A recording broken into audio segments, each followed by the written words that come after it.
Bagdad, Martine Laroche-Joubert, Yves Junca. Ils ont le doigt sur la gâchette. Une position bien dérisoire face au déluge de bombes américaines qui pourraient s'abattre sur eux dans quelques heures. My fellow citizens, on my orders, coalition forces have begun striking selected targets of military importance to undermine Saddam Hussein's ability to wage war.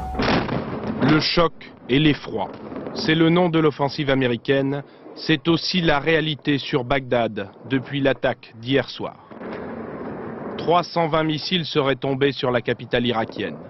Les zones visées, les quartiers administratifs et surtout le palais de la République, principal palais présidentiel au bord du Tigre. Peu après les bombardements violents du début de la nuit, le ministre irakien de l'information s'est rendu au palais présidentiel partiellement en ruine. Je veux dire au monde, à tous les peuples libres, que ces criminels de Washington doivent quitter le pouvoir et que l'homme qui est à la Maison Blanche est un meurtrier. Dans les ruines de New York, l'Amérique jure de vaincre le terrorisme. Mais cette promesse est vite trahie. George Bush change d'ennemi. Oussama Ben Laden est remplacé par Saddam Hussein.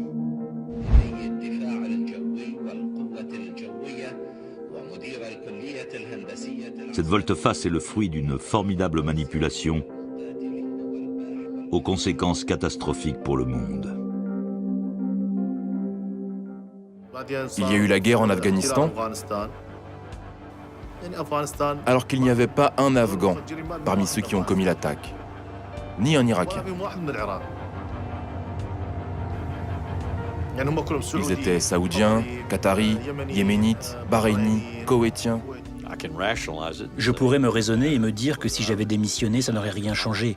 Pas plus que si Powell avait démissionné. Nous serions quand même entrés en guerre. On était en train de débattre de ce qu'on allait faire en Afghanistan, de tout planifier dans les moindres détails.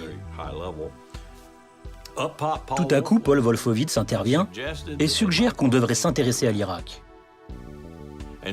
Et ensuite, à la première pause, le président s'est tourné vers Condi Rice et lui a dit « Assurez-vous qu'il la ferme ». 2 jours après les attaques contre les tours de New York et contre le Pentagone, lors d'une réunion à Camp David, M. Paul Wolfowitz a dit au président « L'Irak et Saddam Hussein, voilà le vrai problème ». Les néoconservateurs. Ils ont des liens avec le monde du pétrole, avec les industries de la défense, des idéologues champions de l'hégémonie américaine dans le monde. Saddam Hussein, provocateur imprévisible, et leur bête noire. Ils ont une obsession, renverser Saddam.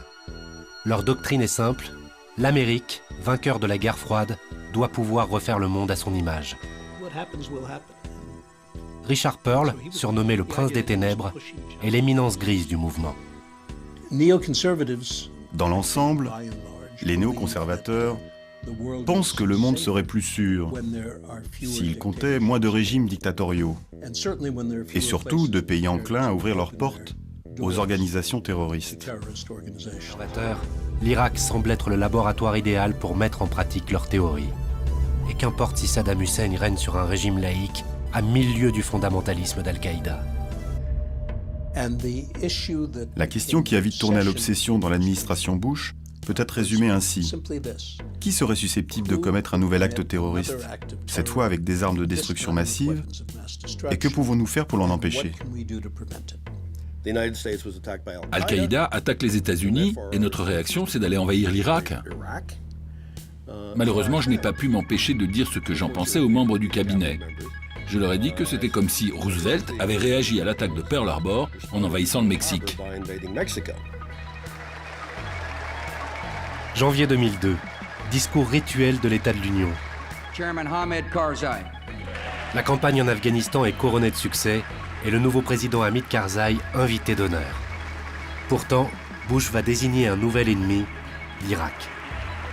States like these and their terrorist allies constitute an axis of evil, arming to threaten the peace of the world.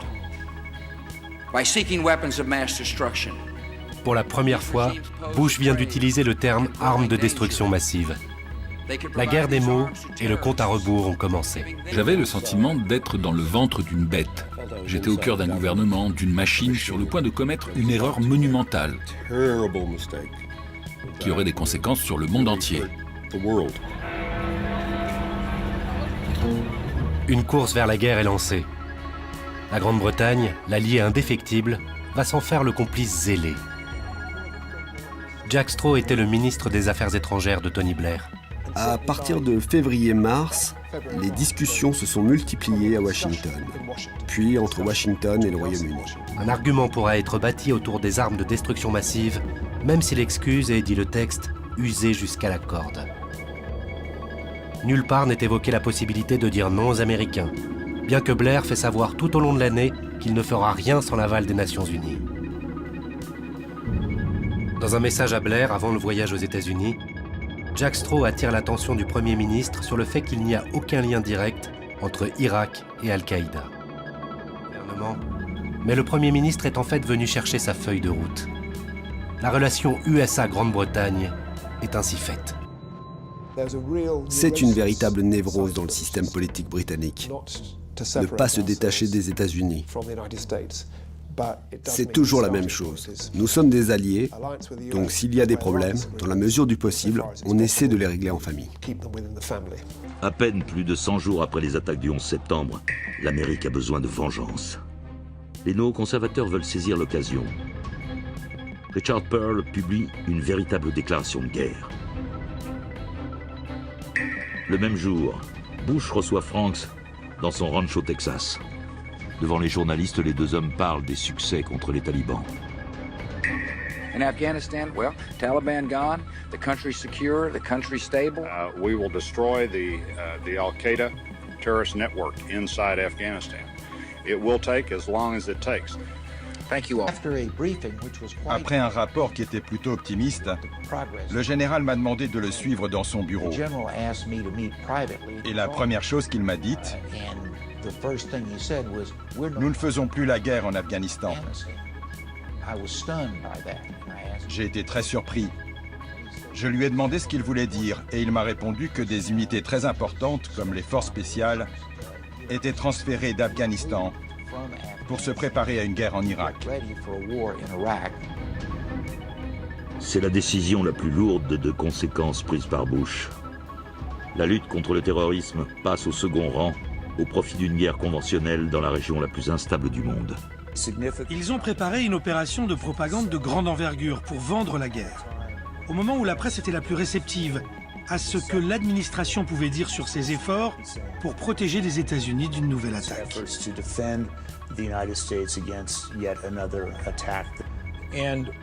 Et les armes de destruction de masse sont apparues au sein de l'administration comme le meilleur argument de vente. Puisque la fin du dictateur est programmée, le ton officiel doit changer.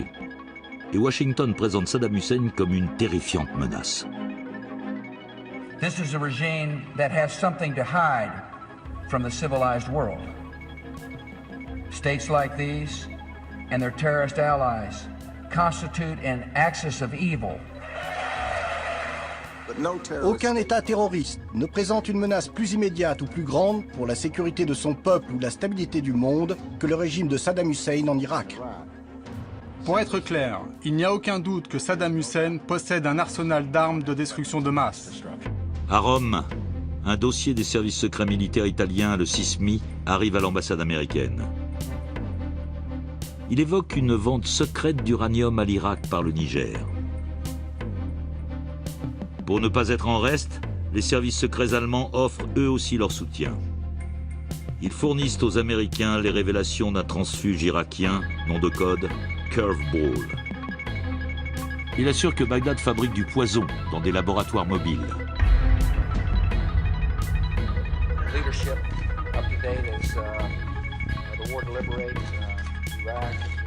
Pour Bush, une étape cruciale reste à franchir avant de partir en guerre, le Congrès. Dans la galaxie du pouvoir américain, il joue un rôle central.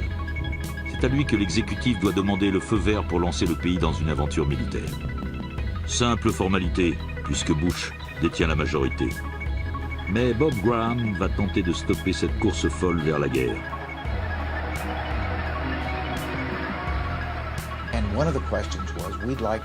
Nous avons voulu examiner l'évaluation de nos services de renseignement sur l'Irak. À Londres, Blair vient en aide à son ami Bush et fait publier un dossier, entre guillemets, sur les armes irakiennes.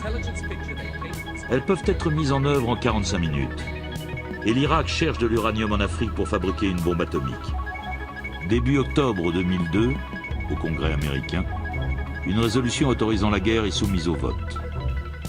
La CIA fournit finalement sa synthèse sur l'Irak.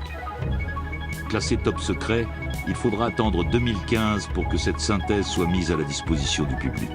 Moi, je suis parti en Somalie, car, paraît-il, Bin Laden y est passé.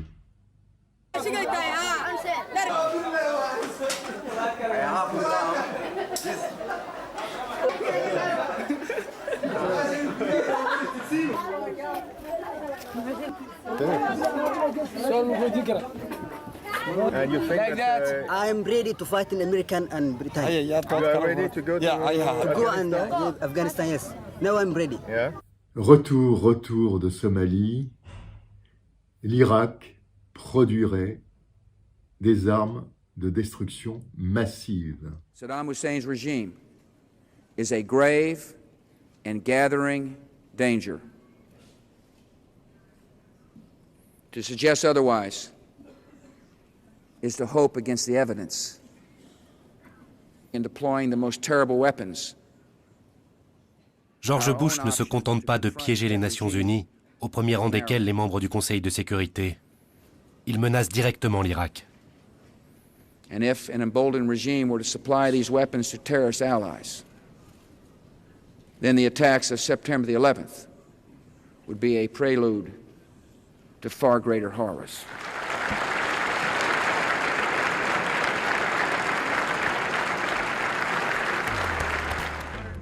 Le 10 octobre 2002, le Congrès approuve la guerre. C'est le jour où le monde bascule pour longtemps. La manip a réussi. La guerre contre l'Irak va pouvoir commencer. Les élus américains portent l'immense responsabilité d'avoir laissé des mensonges dicter leurs décisions, pour des raisons finalement très politiques. Ce vote a eu lieu en octobre 2002, un mois avant des élections législatives. Donc, beaucoup ont pensé que d'un point de vue politique, ils ne voulaient pas en savoir trop. Ils voulaient simplement pouvoir dire à leurs électeurs « Le président pense que c'est le bon choix et j'accepte son jugement ». The evidence indicates that Iraq is reconstituting its nuclear weapons program. Saddam Hussein has held numerous meetings with Iraqi nuclear scientists, a group he calls his nuclear mujahideen, his nuclear holy warriors. Le vieux spectre du nucléaire est corvéable à merci. The problem here is that there will always be some uncertainty about how quickly he can acquire a nuclear weapon. But we don't want the smoking gun to be a mushroom cloud. Facing clear evidence of peril, we cannot wait for the final proof, the smoking gun, that could come in the form of a mushroom cloud. The British government has learned that Saddam Hussein recently sought significant quantities of uranium from Africa. Ces 16 mots sont un mensonge grossier. La Maison-Blanche n'en a cure, trop pressée d'entraîner ses alliés dans sa guerre.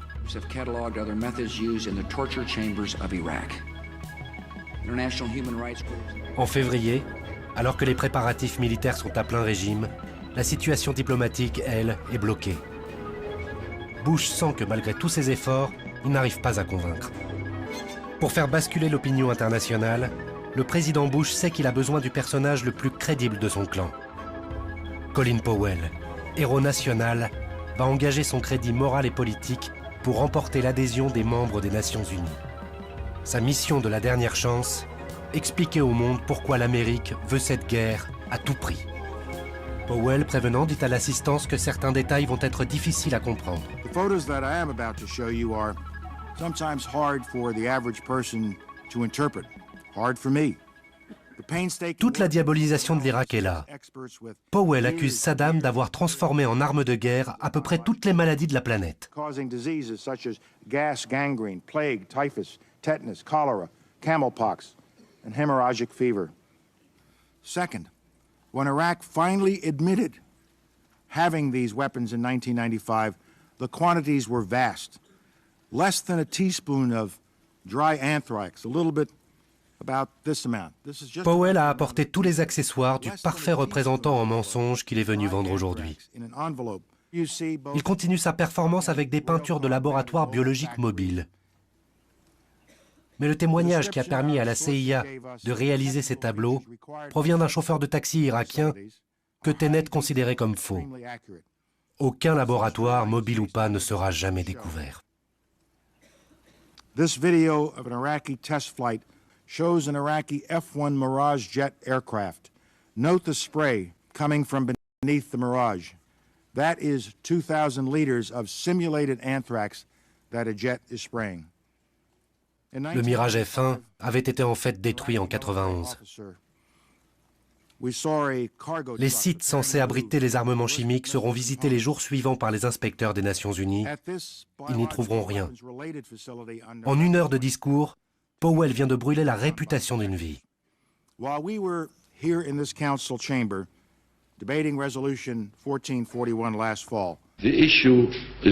L'unique but de tout ça, c'est le pétrole. Et pour les Américains, il n'y a qu'une seule façon de contrôler notre pétrole, c'est de détruire l'Irak en tant que nation. Le ministre des Affaires étrangères français prend la parole. Il y a 10 jours, le secrétaire d'État américain, M. Powell, a évoqué des liens supposés entre Al-Qaïda et le régime de Bagdad. En l'état actuel de nos recherches et informations menées en liaison avec nos alliés, rien ne nous permet d'établir de tels liens. Dans ce temple des Nations Unies, nous sommes les gardiens d'un idéal. Nous sommes les gardiens d'une conscience. La lourde responsabilité et l'immense honneur qui sont les nôtres doivent nous conduire à donner la priorité au désarmement dans la paix. Dominique de Villepin répond point par point au discours de Colin Powell. Le ministre appelle à la responsabilité collective. Pleine de gravité, ces phrases résonnent dans l'enceinte de l'ONU. C'est un vieux pays, la France d'un vieux continent comme le mien, l'Europe, qui vous le dit aujourd'hui, qui a connu les guerres, l'occupation, la barbarie, et qui pourtant n'a cessé de se tenir debout face à l'histoire et devant les hommes. Fidèle à ses valeurs, il croit en notre capacité à construire ensemble un monde meilleur. Je vous remercie, Monsieur le Président. Quelques chuchotements dans la salle, puis fait exceptionnel, Dominique de Villepin est applaudi. Ce sont les ambassadeurs des pays non membres du Conseil de sécurité de l'ONU. Ils diront ensuite « La France a parlé en notre nom à tous et nous l'avons fait savoir aux Américains ». On my orders, coalition forces have begun striking selected targets of military importance to undermine Saddam Hussein's ability to wage war. Le choc et l'effroi. C'est le nom de l'offensive américaine, c'est aussi la réalité sur Bagdad depuis l'attaque d'hier soir. 320 missiles seraient tombés sur la capitale irakienne.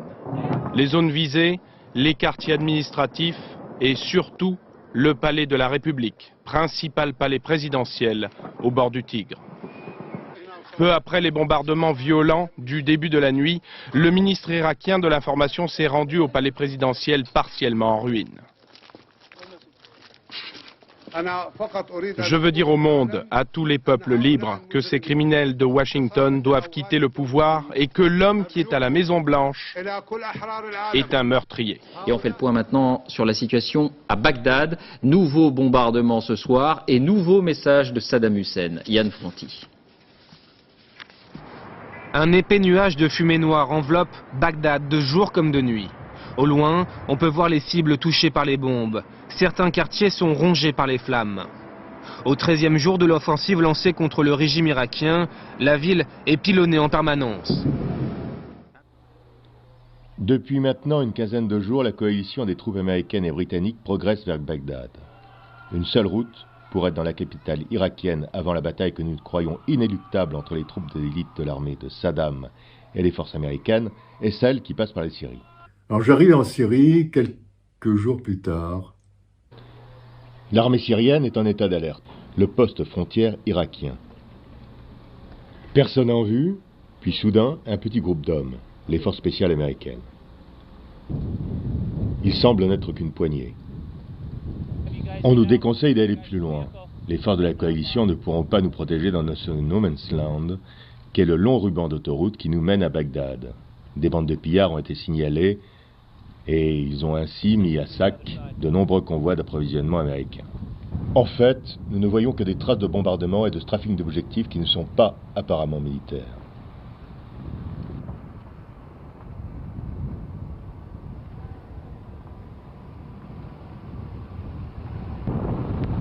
Puis des carcasses de chars encore fumantes de l'armée irakienne. Revenons-en malheureusement aux événements de la journée en Irak, à savoir d'abord l'entrée des troupes américaines dans Bagdad. C'est le fait principal de cette matinée. Dans les faubourgs de la capitale, voici la machine de guerre américaine.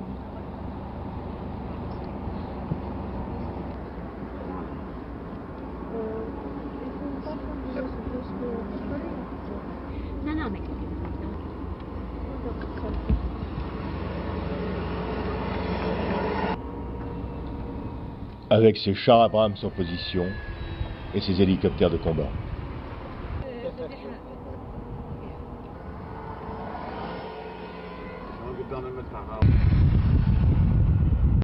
Le cœur de Bagdad enflamme ce matin.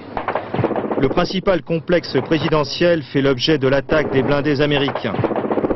Sur les rives du Tigre, le long des murs du palais, les derniers défenseurs de la résidence de Saddam prennent la fuite, s'ils le peuvent.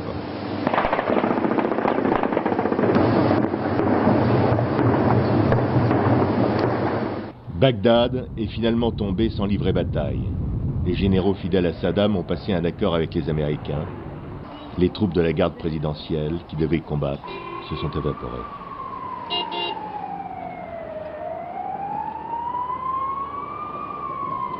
Le centre international olympique irakien est complètement détruit. La ville grouille d'ambulances. En fait, les combats ne sont pas terminés. Des unités de Saddam ont refusé de se rendre. Je n'y vois que désolation.